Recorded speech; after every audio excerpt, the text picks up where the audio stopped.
नमस्कार साथियों। नमस्कार। आज हमारे साथ हैं हमारे भाई प्रद्युम्न कुमार पाढ़ी और मैं इनके गांव आया हूं। इनका गांव पड़ता है उड़ीसा प्रदेश में और ज़िला इनका है सोनपुर और गांव है कोट समुलाई। यहाँ पे पाताली क्षेत्र भी है। इनका गांव मैंने घूमा है और आसपास का क्षेत्र भी मैंने देखा है।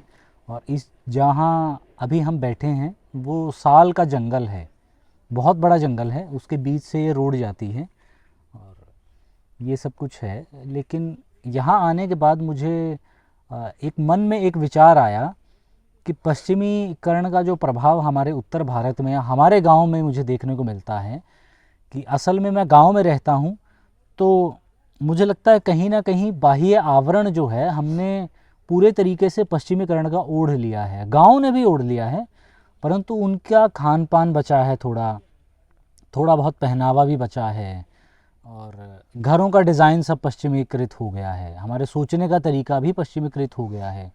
हमारे उत्तर भारत के तालाब हैं, गांव के तालाब जो कभी जीवनदायिनी हुआ करते थे गांव के लिए, वो सब गंदे हो गए हैं जब से समर्सिबल मोटर्स आई हैं और नालियां बन गई हैं गांव में। और जब से ट्रैक्टर आ गए हैं, मशीनें बड़ी बड़ी आ गई हैं और समर्सिबल पंप्स जो खेतों में भी यूज़ होते हैं सिंचाई के लिए, उनसे क्या दुष्प्रभाव हमें देखने को मिलता है वो मैं साफ साफ यहाँ पे जब मैं इनके गांव आया हूँ वो देखने को मिला। यहाँ तालाब बड़े साफ़ हैं, स्वच्छ हैं और पानी का बहुत सीमित उपयोग ये लोग करते हैं। जितना भी हमें उपयोग करना रहता है सिर्फ उतना ही प्रकृति से लिया जाता है। या तालाबों का बहुत ज़्यादा इस्तेमाल यहाँ पे होता है। हमारे यहाँ तालाब को तो ये मान लिया गया कि वहाँ कौन जाएगा, इतनी दूर तालाब है घर से, या क्यों कुएं की हम लोग सफाई करेंगे। घर में एक बोरवेल करवाओ और उसमें समर्सिबल मोटर डाल दो, बटन दबाया, पानी आ गया, कोई दिक्कत नहीं है।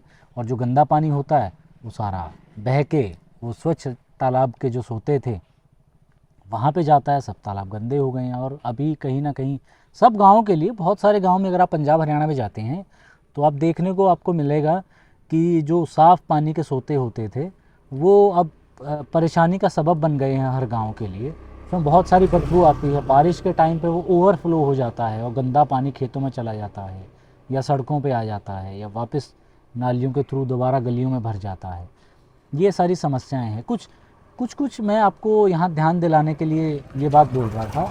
हमारे प्रद्युम्न भाई को भी मैं अभी बोलूँगा कि निवेदन करूँगा इस बात पे भी कुछ आप रखें कि जो पश्चिमीकरण का प्रभाव गांव के ऊपर पड़ा है और उसका विनाश जो हुआ है गांवों के ऊपर और भारत के ऊपर, वो कृपया आप क्या इस बारे में देख पाते हैं? सबको नमस्कार, जोहार, वंदे मातरम।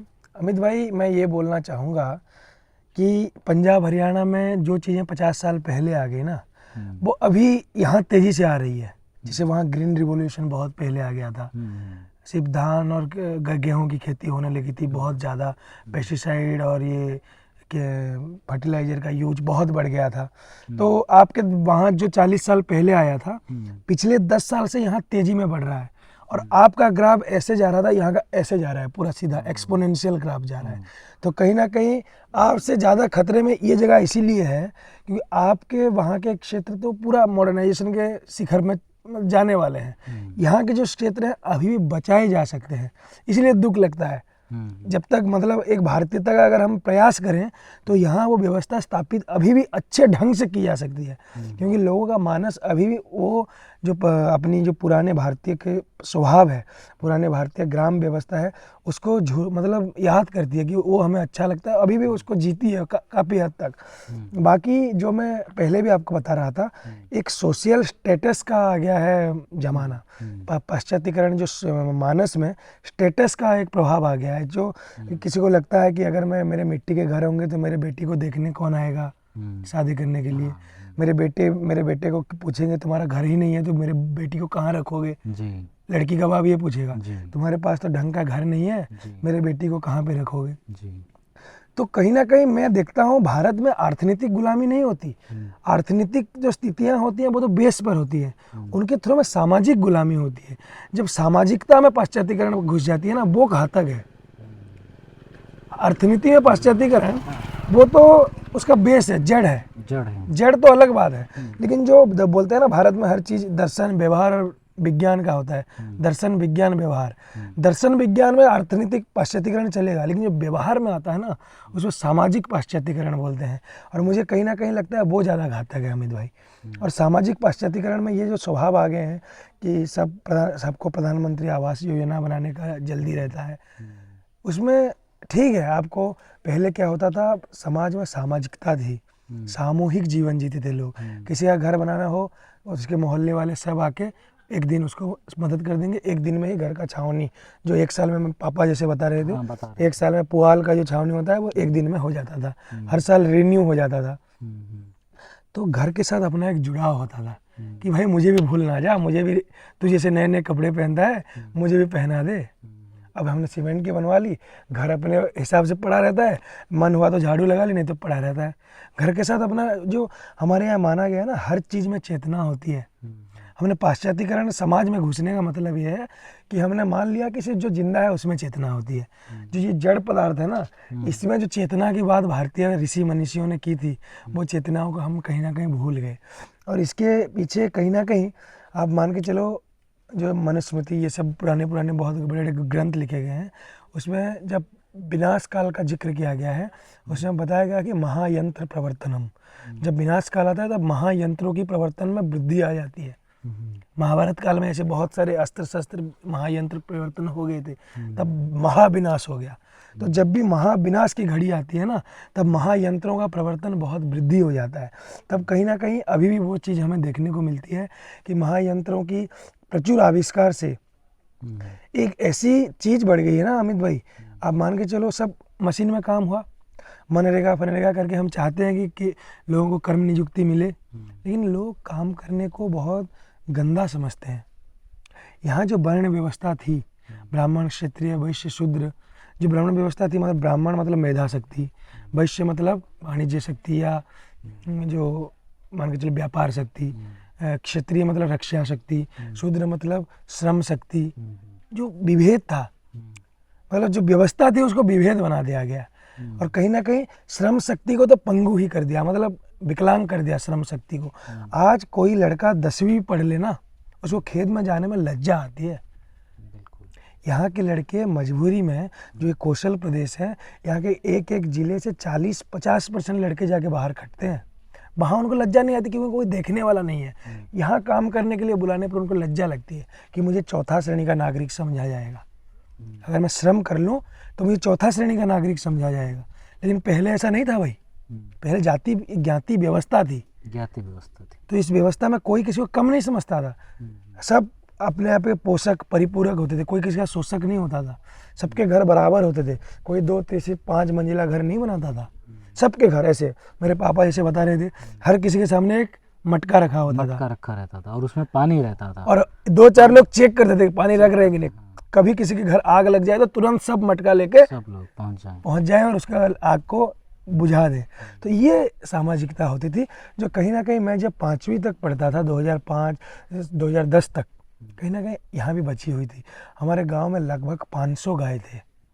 आज आप देख रहे हो, सब हाइब्रिड हो गए, सब वैक्सीनेटेड गाय हो गए, सब मतलब साहिवाल गिर सबका लाके सब आर्टिफिशियल, समझ में नहीं आता कि कौन सी नस्ल है, कौन सी नस्ल नहीं है। आर्टिफिशियल इंसेमिनेशन हो गया सबका। तो कहीं ना कहीं जो प्रकृति, जो डेमोग्राफी और ज्योग्राफी में लिंक होता था, भूगोल, खगोल और मानव, उस वहाँ के जो जनता होती थी उनके अंदर जो मतलब एक यूनिकनेस होता था कि कोट समलय की जनता, मतलब गांव तक यूनिकनेस होती थी भाई।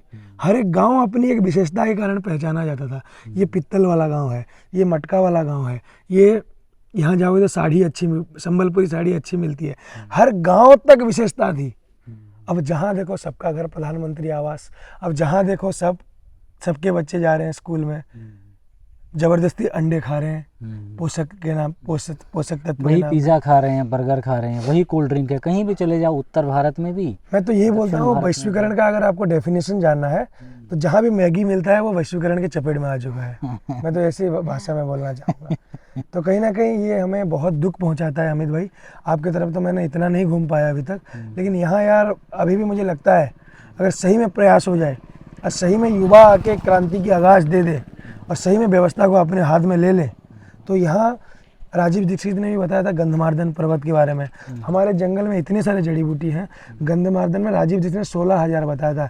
मैं पता क्या 60,000 तरह की जड़ी बूटी हैं वहाँ पे। यहाँ पे आपके नहीं गंधमार्दन जो है, गंधमार्दन। जो बताया जाता है हनुमान जी जब लक्ष्मण का वो ये हो गया था, उसको लेके जो आए थे, बताते हैं ना, वो एक बार गिर गया था, भरत ने मार दी थी, तो वो वाला गंधमार्दन यहाँ बलांगीर के आसपास है, बलांगीर बरगढ़ में। अच्छा। और उससे बक्साइट निकालने के लिए वेदांत कंपनी आके कब्जा कर रहा था, तो वहाँ पे बाल्को मूवमेंट चला था, बाल्को मूवमेंट, बाल्को हटाओ मूवमेंट चला था, और वो सफल हुआ। वहाँ पे गंधमार्दन बचाओ आंदोलन हुआ था, बहुत तगड़ा आंदोलन हुआ था।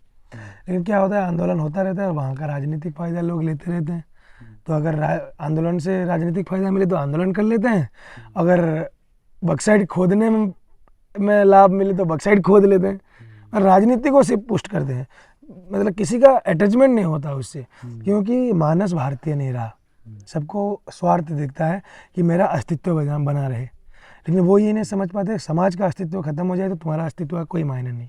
अगर तुम्हारे लड़के को छोड़ के बाकी सब चोर बन जाए तो तुम्हारे लड़के को पढ़ाए क्या फ़ायदा। बस यही बात है। हाँ, सही है।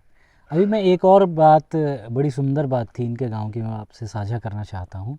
जब मैं यहाँ आया तो मेरे नाखून थोड़े बढ़े हुए थे, तो मैंने इनसे बोला कि, मैंने कहा भाई नेल कटर है? तो बोले नहीं नेल कटर तो नहीं है। मैंने सोचा नेल कटर नहीं है घर पे, तो फिर मैंने कहा भाई ब्लेड से काटते होंगे, हो सकता है। तो मैंने कहा भाई ब्लेड है? तो बोले ब्लेड भी नहीं है। तो बोले, मेरे मन में सवाल कौन था, जैसे आपके मन में भी अभी कौंध रहा होगा, तो भाई फिर नाखून कैसे काटते हो? तो इन्होंने बताया कि भाई वो हर हफ्ते नाई आता है, वो पूरे घर के जितने भी सदस्य हैं उनके हाथ के और पैर के नाखून बड़े अच्छे से काट के संवार के, नहीं जो माँ बहनें होती हैं वो अपना इंस्ट्रूमेंट में काट लेती हैं, घर के जितने मर्द होते हैं उनका तो नाई काट लेते हैं। अच्छा, पुरुषों का सिर्फ नाई काटते हैं। अच्छा, क्योंकि महिलाओं को बाहर के पुरुष स्पर्श ना करते। नहीं, उनके लिए हो सकता है कि नाई नाती हो ना, जो नाई की वाइफ है, मुझे ऐसा लगा। नहीं। अच्छा, नेल कटर तो होता है, ब्लेड भी आजकल घुस गया है, ब्लेड, लेकिन गांव के पुरुष अभी भी हर हफ्ते, वो साल में एक बार उनको धान देना पड़ता है, उनका जो पारिश्रमिक है, तो और हर हफ्ते आके वो आपका सेव वेव सब कर लेते हैं। पर जितना भी हो, पर ये कितनी सुंदर बात है। आज जाके आपको सैलून में लाइन लगाना पड़ता है, लाइन लगानी लेकिन पड़ती सैलून वाला खुद आपके घर आए। हाँ, ये कितनी अपनत्व वाला विचार है। आत्मीयता है दोनों में ना, आत्मीयता का व्यवहार है। लेकिन सैलून में अगर आप जाएंगे वहाँ तो हड़बड़ी होगा, हड़बड़ी। इसके बाद ये अरे तू रहे यार, रह जा, अब दो कस्टमर अभी हैं, तेरे नंबर बाद में आएगा। तो वहाँ पे लगता है जैसे कंपटीशन होगा, भाई मुझे अगर जल्दी दाढ़ी कटाना तो मुझे जाके लाइन लगाना पड़ेगा। ये वाला सिस्टम नहीं, आराम से अपने घर में रहो और अच्छे से कटाओ। जो मैनीक्योर पेडिक्योर की व्यवस्था को लेकर के बहुत खुद को तुर्रम खान और 30 मार्च खान समझते हैं कि हम लोग मैनीक्योर पेडिक्योर करवाते हैं, वो व्यवस्था तो गाँव में अब भी, इनके गाँव में अब भी यहाँ प्रचलित है। ऐसे भी है। हम जब बच्चे थे ना, तो अगर किसी का कोई कांटा चुभ गया, लोहे का कांटा मार लिया, कोई बड़ा कांटा, खजूर का कांटा चला गया, तो नाई ही वो जो पक जाता था, ना ही उसका कोई ड्रेसिंग पेंडिंग करता था। तो राजीव दीक्षित बताते जो नाई समाज है, वो गांव के जो पुरोहित और नाई है, एक पुरोहित जो पूजा कर्म करता था उसमें नाई का सब रोल रहता था। सब लकड़ी, हवन के लिए लकड़ी से लेकर ये सब बोझ उठाता था, और नाई सर्जन होता था, मसाज से लेके इतने अच्छे मसाज कर लेते हैं, और जहाँ भी कहीं ये हो जाता है उसको अच्छे से ड्रेसिंग पेंडिंग में नाई ही करते थे। और राजीव दीक्षित बताते हैं बड़े से बड़े सर्जरी कर लेते थे नाई लोग। जब ये जाति भेद आ गया ना, तो सबको दबा दिया गया शासन करने के लिए कि ये बड़ा है, ये नीचा है। लेकिन सबका अपने अपने जो होता था, कौलिक वृत्ति होता था, उसमें महारत होती थी सबकी, और उस महारत के बल से उनका सम्मान होता था। अब आज क्या हो गया, कोई हम अपना काम करना नहीं चाहते, मेरे जाति को सम्मान मिलना चाहिए, जिंदाबाद मुर्दाबाद करते रहते हैं। अपनी वृत्ति तो कर लो, फिर सम्मान मिलेगा ना। किसी चीज़ में महारत तो हासिल कर लो। ये कम्युनिज्म जो आके कास्टलेस सोसाइटी, कैस्ट क्या बताता है, क्लासलेस, कास्टलेस, अरे लेस क्या करना, ये तो कास्ट है ही नहीं, ये तो वृत्ति है। वृत्ति है। और ये लोग बताते हैं कि वर्ण व्यवस्था है भाई, तो हमारे यहाँ जातियों में वर्ण रहे हैं, वर्ण में जातियाँ नहीं। बिल्कुल। जैसे एक कुम्हार है, उसमें भी ब्राह्मण होगा, उसमें भी क्षत्रिय होगा, उसमें वैश्य होगा, उसमें शूद्र होगा। शिव पुराण आपने पढ़ोगे तो ब्राह्मणों के बारे में उन्होंने शिव पुराण में बताया गया है, ब्राह्मण, क्षत्रिय ब्राह्मण, वैश्य ब्राह्मण, शूद्र ब्राह्मण। जो ब्राह्मण कुल में जन्म होके भी जिसका स्वभाव वो ब्राह्मण वाला आचरण करे, सात्विक मतलब उसको बुद्धि वाला करे, तो वो ब्राह्मण है। क्षत्रिय ब्राह्मण थोड़ा मतलब किसी राजा का वो रहेगा, मार्गदर्शन रहेगा, कैसे राज्य जय किया जाए, ये किया जाए, वो किया जाए, वो जो लगाएगा वो क्षत्रिय ब्राह्मण है। वैश्य ब्राह्मण थोड़ा बनियागिरी करेगा। शूद्र ब्राह्मण ब्राह्मण कुल में तो जन्म हो गया है, लेकिन पढ़ा रहेगा, मतलब सिर्फ कुछ काम करके पेट चल जाए बस, ज्ञान के बाद में वो नहीं जा पाएगा, तो उसको शूद्र ब्राह्मण कहा गया है। बड़ी सुंदर बात है। शिव पुराण में ये लिखा गया है। हमारे समाज को दरअसल वही मैं बताता हूँ ना कि जो मुझे लगता भी है, हमारे समाज को हम सम्मानजनक दृष्टि से नहीं देखते हैं। हम हमारे समाज को इस दृष्टि से देखते हैं कि इसमें बहुत सारी खामियां हैं, और एक खामी इसमें से मैंने भी ढूंढ लिया, और एक खामी या फिर मुझे इसमें ये भी दिखाई देती है। लेकिन अगर हम इसे सम्मानजनक दृष्टि से देखते हैं तो इसमें बहुत सारी चीज़ें निकल के आती हैं, बहुत सुंदर सुंदर चीज़ें निकल के आती हैं। न्याय बिल्कुल के संदर्भ में, सामाजिकता के संदर्भ में, खेती के संदर्भ में, भाषा के संदर्भ में, बोली के संदर्भ में, जंगलों के संदर्भ में, पशु पक्षियों के संदर्भ में, पेड़ पौधों के संदर्भ में बहुत सारी चीज़ें निकल के आती हैं। मैं ये तो नहीं कहूँगा अमित भाई कि हमारे समाज की व्यवस्था में कमी नहीं है, कमी तो वो उभरती रहती है, मतलब वो एक निरंतर परिवर्तन का प्रक्रिया है। लेकिन उस समय की परिस्थिति को देखकर जो सबसे बेस्ट पॉसिबल सामाजिक मॉडल हो सकता था वो हमारे ऋषि मनीषियों ने दे दिया हमें। हमको फिर उसमें क्या मॉडिफिकेशन करना है वो देखना चाहिए, नवनिर्माण नहीं पुनर्निर्माण के बारे में सोचना चाहिए। लेकिन उस समय जो सबसे बेस्ट हो सकता था वो रिसर्च करके हमारे मनीषियों ने दे दिया। बाकी हमारा दिक्कत ये है कि हमारा शिक्षा क्योंकि पश्चिमीकरण के माध्यम से होता है, तो हम हर चीज़ को, क्रांति को भी हम पश्चिमी चश्मा लगा के ऐसे पश्चिमीकरण का चश्मा ऐसे लगा लिया और क्रांति को भी पश्चिमी दृष्टि से देखते रहते हैं। ये दिक्कत है। क्रांति अगर करना है, अगर बदलाव लाना है तो भारतीयता की दृष्टि से लाना पड़ेगा। अगर आप अमेरिका मॉडल वाला क्रांति ला के यहाँ गाँव में ठूसोगे ना तो गाँव वाले रिएक्ट करेंगे, अब भाग के यहाँ से क्या क्या बोल रहा है, ऐसा बोले। तो हमें थोपना नहीं है किसी पे, हमें भारतीयता को समझ के सहजता में काम करना है और व्यवस्था परिवर्तन के ऊपर काम करना है, और स्वावलंबन और ग्राम स्वावलंबन, ग्राम समृद्धि के ऊपर काम करना पड़ेगा। बिल्कुल भाई, फिर हम चलते हैं। मेरा स्वास्थ्य थोड़ा सही नहीं है ज़्यादा, निश्चित रूप तो हम से ज़्यादा नहीं बोल पाएंगे। हाँ, ज़्यादा नहीं, इतनी बहुत अच्छी चर्चा रही।